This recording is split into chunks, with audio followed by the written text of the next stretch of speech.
piling. Kung kaya meron sana ko rin, ano bang dapat kong gawin? Kaya sarili minulat, kas tinulak sa ulap at di na ako makababa.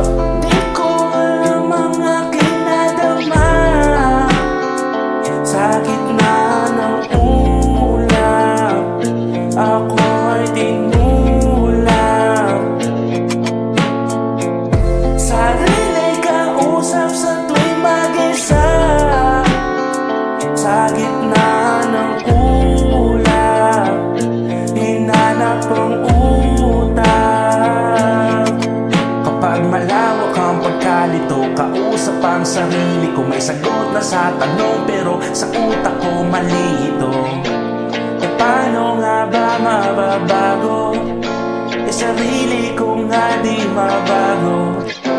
Alam ko na ang dapat kong gawin, hayaan lang at huwag nang pansinin. Kaya sarili ko'y sinulat kung paano ko minulat ang plano ko sa ulap. At gusto ko nang bumaba.